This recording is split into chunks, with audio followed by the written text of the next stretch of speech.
जय हिंद, मैं हूं परवेज पवार और आप देख रहे हैं एलकेबी हिंदुस्तान। कल संसद में जिस तरह से महिला आरक्षण को लेकर एक बिल पारित हुआ और महिला आरक्षण से पहले सीटों को लेकर सीटों की बढ़ोतरी की बात सदन में रखी गई, उसको लेकर एक बिल लाया गया, लेकिन विपक्ष के द्वारा उस बिल का विरोध किया गया, जिसके बाद वह बिल पास नहीं हो पाया। तो समाजवादी पार्टी के युवा नेता धर्मवीर खटाना जी हमारे साथ मौजूद हैं। आपको बता दें कि समाजवादी पार्टी पर भी आरोप लग रहे हैं कि समाजवादी पार्टी और कांग्रेस समेत तमाम राजनीतिक दल महिला विरोधी है। तो धर्मवीर खटाना जी से जानकारी हासिल करेंगे कि इन आरोपों के पीछे समाजवादी पार्टी का क्या मानना है। सबसे पहले तो धर्मवीर भाई, आपका स्वागत है। जी धन्यवाद, आपका भी स्वागत है प्रवेश भाई। भारतीय जनता पार्टी की सरकार महिलाओं को आरक्षण देना चाहती है 33%। आपकी पार्टी को इससे क्या समस्या है? नहीं, हमारी पार्टी को इससे कोई समस्या नहीं है। हमारी पार्टी का हमेशा से स्टैंड रहा है कि हम इस जो महिला आरक्षण बिल जो आया था, हम इसके सपोर्ट में रहे हैं। हम चाहते हैं कि महिलाओं को उनकी सुनिश्चित भागीदारी मिले। हमने कभी इसका विरोध नहीं किया। लेकिन ये जो कल बिल लेकर के भाजपा सरकार आई थी, ये खाली महिला आरक्षण बिल नहीं था, इसके पीछे एक बहुत गहरा षड्यंत्र था। वो इसको आगे कर करके बिल को परिसीमन कराना चाहती थी असंवैधानिक तरीके से जी। तो हमने उसका विरोध किया है। तो आपको लगता है कि भारतीय जनता पार्टी परिसीमन के सहारे बिल्कुल कोई ऐसा षड्यंत्र चाहती है जिसको विपक्ष को नुकसान हो सकता था? देखिए, हम समाजवादी पार्टी हमेशा सामाजिक न्याय की बात करती है, समानता की बात करती है। बीजेपी हमेशा कुछ लोगों को आगे बढ़ाने का काम करती है। जो असमानता पहले से चली आ रही है, उस असमानता को और बढ़ाने का काम कर रही है। अगर ये आरक्षण आप परिसीमन जो कह रहे हैं, ये अगर ऐसे ही हो जाता जिस स्थिति में आज लेके आए थे, 543 सांसदों में ही 33% आरक्षण दे दिया जाता। अगर नहीं, जो परिसीमन वो कह रहे थे कि हम 1.5 गुना सीटें कर देंगे जी। अगर वो आज स्थिति में बगैर जातीय जनगणना के हो जाता, तो क्या पर्याप्त ये गारंटी थी कि वो जो पिछड़ों को, जो अल्पसंख्यक को, जो दलितों को जो उसकी हिस्सेदारी भागीदारी मिलनी चाहिए वो मिल जाती? वो तो अपने तरीके से परिसीमन करते, अपने मन मुताबिक, जैसे उनका फिट बैठता। वो जो असमानता शुरू से चली आ रही है, वो असमानता का खाका और बढ़ जाता। आप इसको ऐसे भी समझ सकते हैं कि मान लीजिए एक पिता है, उसके 2 पुत्र हैं। एक पुत्र के पास 50 बीघे जमीन है, एक पुत्र के पास 10 बीघे जमीन है जी।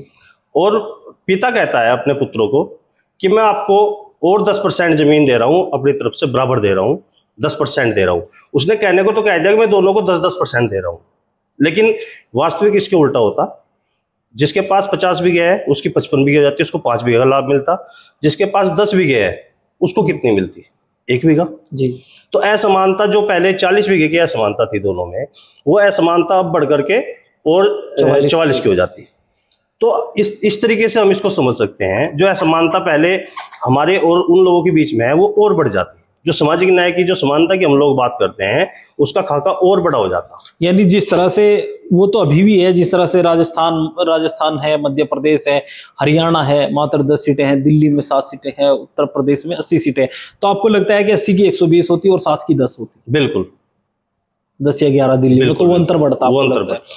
आपकी पार्टी के जो कार्यालय है लखनऊ में, वहां पर महिलाएं धरना दे रही थी रात। सोशल मीडिया पर आपकी पार्टी के राष्ट्रीय अध्यक्ष ने वीडियो शेयर किया है, तो उसको किस तरह से देखते हैं? वहां पर नारेबाजी की जा रही है कि समाजवादी पार्टी महिला विरोधी है। ये भाजपा के प्रोपेगेंडा रहते हैं, लेकिन समझ में हमें ये नहीं आया कि क्या केवल 7-8 महिलाएं हैं? कम से कम कुछ तो महिलाएं भेज देते उस प्रोपेगेंडा में। क्या 7-8 महिलाएं हैं पूरे उत्तर प्रदेश में भाजपा के पास?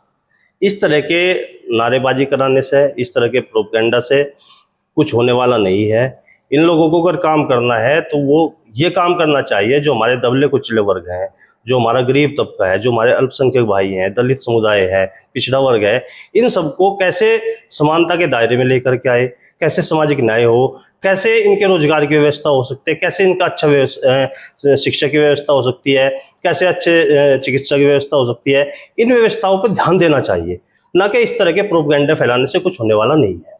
तो आपकी पार्टी ने वहां पर सदन में आपकी पार्टी के राष्ट्रीय अध्यक्ष अखिलेश यादव ने मांग की है कि मुस्लिम महिलाओं को, दलित महिलाओं को और पिछड़ी महिलाओं को आरक्षण मिले। बिल्कुल मिलना चाहिए, इसमें गलत क्या है? आप मुझे एक बात बताइए, देहात की पृष्ठभूमि से महिलाएं कब निकलेंगी? जब उनके पास अवसर होगा। अगर ये नहीं होगा, इस तरीके से आरक्षण नहीं होगा, जातीय आरक्षण नहीं होगा, तो उससे क्या दिक्कत हो जाएगी? जो शहरी क्षेत्र की महिलाएं हैं, जो अभी आगे बढ़ चुकी हैं वही आगे और निकल जाएंगे, जो हमारे ग्रामीण पृष्ठभूमि के महिलाएं हैं वो और पिछड़ जाएंगी। तो इसकी समानता लाने के लिए देखो, आरक्षण होता किस चीज के लिए है, पहले तो हमें ये भी समझना पड़ेगा। आरक्षण उस चीज के लिए है जो जिसको हक हकूक नहीं मिले, जो सामाजिक दायरे में, आर्थिक दायरे में या राजनीतिक रूप से जो वर्ग या कोई जाति या पिछड़ चुका है, उन सबको समान लाने के लिए, बराबर लाने के लिए उनको आरक्षण की सुविधा दी गई है। तो क्या ये मांग गलत है? जो हमारे ओबीसी वर्ग है या जो हमारा दलित वर्ग है, अल्पसंख्यक वर्ग है, ये बहुत पिछड़ा हुआ वर्ग है, तो इनको उस समानांतर लाने के लिए अगर ये समाजवादी पार्टी की सोच है तो क्या ये सोच गलत है? और जो बीजेपी आज ये कह रही है कि हम महिला के सम्मान के लिए लड़ रहे हैं, नारी वंदन की बात करते हैं, तो सोच के हम लोग ये और परेशान हो जाते हैं कि जब मणिपुर में एक महिला का बिल्कुल नग्न अवस्था में उसके साथ क्या किया गया, उस पर किसी एक बीजेपी नेता का, माननीय प्रधानमंत्री जी का, किसी का कोई एक शब्द तक नहीं निकल के आता है। जैसे हमारे नेता डिम्पल यादव जी ने भी कल कहा है लोकसभा संसद में कि अंकिता भंडारी वाला केस हमारे यहाँ पास में हुआ है उत्तराखंड में, आप उस पर नहीं बोल रहे, उसको न्याय नहीं दिला रहे, आप बात कहाँ कर रहे हैं? आप कैसे फिर महिला की बात कर सकते हैं? तो ये सिर्फ इनका प्रोपेगेंडा है, ये अपने आप को इस तरीके से षड्यंत्र रच के हमेशा के लिए स्थापित होने का एक रास्ता खोज रहे थे, जो असंवैधानिक तरीके से हुआ था। आपकी पार्टी पर आरोप ये भी लग रहा है कि आपकी पार्टी के नेता नहीं चाहते कि महिला लोकसभा में पहुंचे, विधानसभा में पहुंचे। नहीं, ये तो गलत है। आप बता दीजिए, आज लोकसभा में आप गिनती कीजिए किसकी ज्यादा है, समाजवादी की ज्यादा है, बीजेपी की ज्यादा है? गिनती कर लीजिए उत्तर प्रदेश से, बताइए कितनी है। उत्तर प्रदेश की बात तो इसलिए करेंगे कि समाजवादी पार्टी तो उत्तर प्रदेश में ही अपना चुनाव लड़ती है, तो आप गणना कीजिए। मेरे ख्याल से शायद एक सांसद है हेमा मालिनी बीजेपी से, और हमारी 5 सांसद हैं। तो हमने तो हमेशा, हमारी पार्टी ने महिलाओं को आगे बढ़ाने का काम किया है, और ये आज से नहीं, आदरणीय नेताजी के समय से यही होता आ रहा है। तो इस तरह के प्रोपेगेंडे अब चलने वाले नहीं है, जनता समझ चुकी है।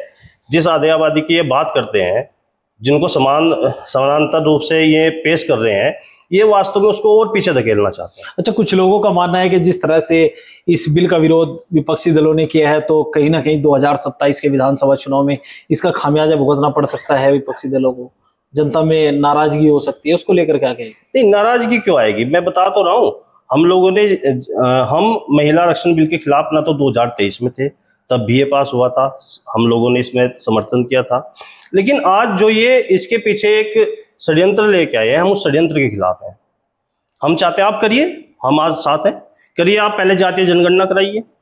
परिसीमन कब होगा? पहले तो जनगणना होनी चाहिए ना, जातीय जनगणना होगी, पता लगेगा भाई कौन लोग कहाँ किस तरीके से पिछड़े हुए हैं, कितनी आबादी किसकी है, उसके हिसाब से आप परिसीमन कीजिए, आरक्षण उसी हिसाब से तय कीजिए। हम तैयार हैं, हमने मना कब किया है? हम तो चाहते हैं, और ये तो नेताजी ने कई बार पहले भी मांग उठाई है, हम तो लंबे समय से उठाते रहे हैं इस मांग को।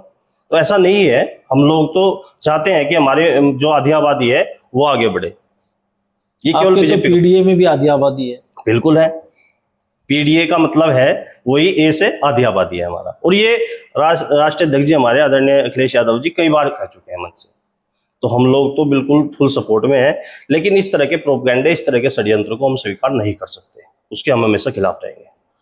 तो जिस तरह से परिसीमन को लेकर एक बिल पारित सदन में किया गया, हालांकि वो पास नहीं हो पाया, 12 साल की केंद्र सरकार में यह पहला ऐसा बिल है जो सदन में पास नहीं हो पाया।